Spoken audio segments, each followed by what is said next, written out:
Hey everybody, welcome back to Rich with Grandpa. It's the new year, January 1st, 2023.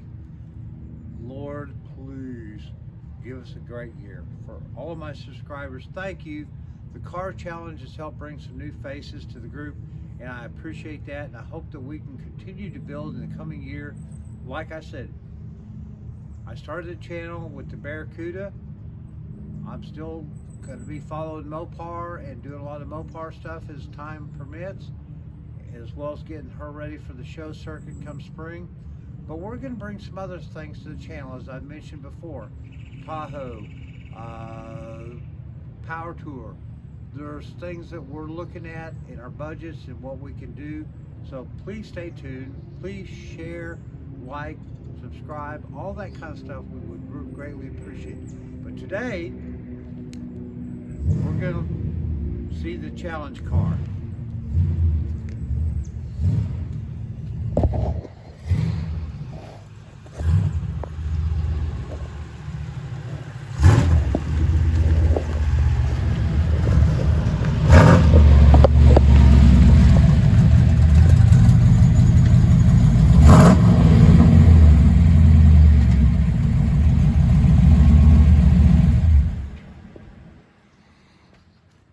All right, here she is, ladies and gentlemen.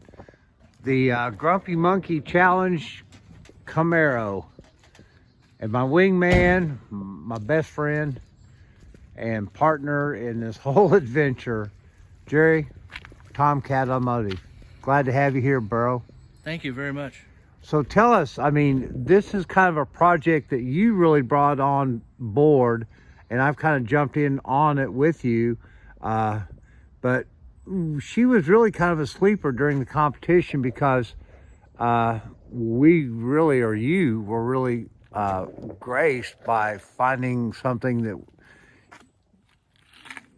the previous people really didn't know what all they had under the hood. Well, not only that, I mean, we had the oldest car of the challenge, if I'm not mistaken. I think the Ranger was in the... It was a 92 as well, but Oh, was you know, it? Okay. yeah, but yeah, I mean... it was a Ford. It may as well have, you know, been a 1913 or something. I don't know, man. They're just... anyway, it's a Ford. That's all we got to say. There you go. Obviously, we were the only 8-cylinder car. That's true. That is true. 0 to 60 time, while 9 seconds, man. Come on. Well, you know, I seconds. didn't want, I mean, I like I said, I didn't want to hammer on it because we still got things to do to make her where she's going. And so I didn't want to go out here and screw something up, you know, showing off, because I knew we had that competition won. I just wanted to smoke some tires and let everybody know that she is a beast. Oh yeah, that she is. She is. Well, she's pretty awesome. Well, I'll tell you what, Jerry, and there were some things that I said in the video that kind of maybe cast some doubts or shadows on exactly what we have here. All right. Well, so here we go. All right, tell us the truth, because you and I both know what we've got here, but let's clear the air. So it is a 92 25th anniversary Z28, L98, 350, roller cam small block. It is the first year for a 4L60 without the E.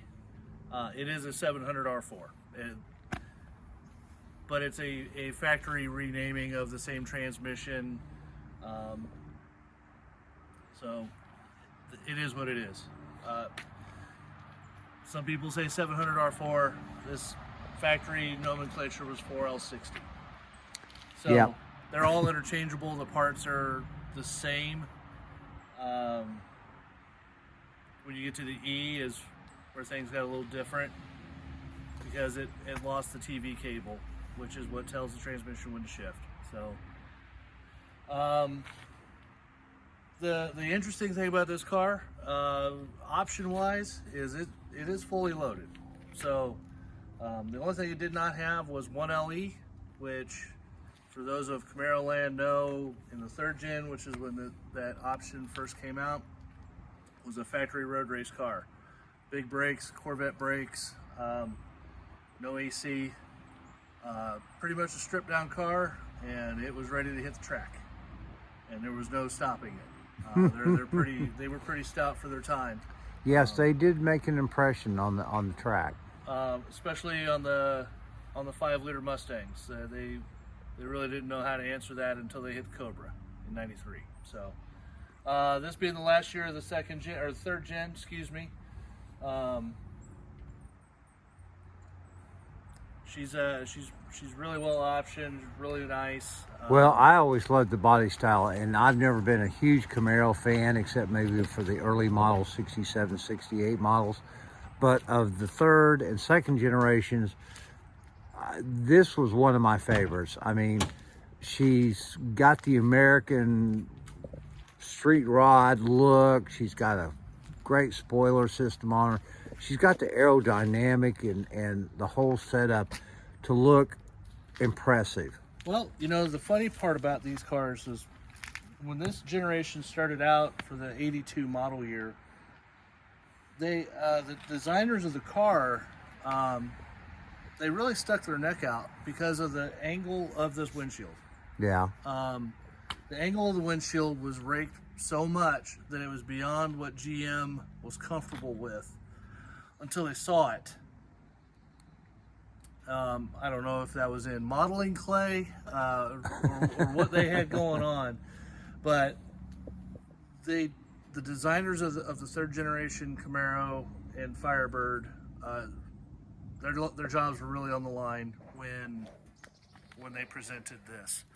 Yeah, it was different from what most people were looking at for that model year. Well, it became so much more aerodynamic, which was in '82, you know, gas crunch time. There was a second oil embargo going on. It was crazy pants time, and yeah, '92 got to be rather interesting. So it really did. The 3rd generation Camaros, they sold the idea of this windshield rake and the aerodynamics based on gas mileage. So the forgotten motors that they had in these things in the early 3rd gens were the 4-cylinders. Yeah, I have a friend in Oklahoma that's got one that's got the 4-cylinder in it right now, and they're not sure what they're going to do with it. Probably drop. Really hard to find. So. Well, and he's probably going to end up dropping an LS in it. Well, there you go. Unfortunately, even though they're somewhat rare with the 4-cylinder, still not having met the Crusher, they don't have any kind of market value to try to restore as a 4-cylinder, and that's what he's got. Unless you're going for an absolute low mileage purist but yeah, there so again, you put $30,000 into a $5,000 car. Right. So the hard option to find on this car, or what makes this car really hard to come by, is not the motor, not transmission. It was actually the suspension that's on this car. So there's an option code called G92, which basically made it a factory road race car without the 1LE. So you got all the goodies of the 1LE minus the brakes. This car has the factory fog lights. Came with really good suspension from the factory, the different sway bars, end links, all that good fun stuff. But just didn't have the different calipers and AR. So it was still running stock calipers and rotors at that point. They weren't running anything. Well, that's cool. Well, I'll tell you what, Jerry, why don't you open up the hood? Let's fire up again, and let's take a look and see what she sounds like under the hood.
No doubt. So this does have a set of Edelbrock heads and a roller cam, a crane roller cam in it. So, yes, yeah. She's sweet, no got it doubt. for a pretty good price. Yeah, we kind of sandbagged the crew, but you know, we weren't going in to win it. We were just really there to enjoy the experience and get her some exposure, because what's the thought, Jerry? What are we talking about doing with this girl? Well, this is going to come out, and there's going to be a built 408 that I'm currently building right now. I'm going to go in and replace her.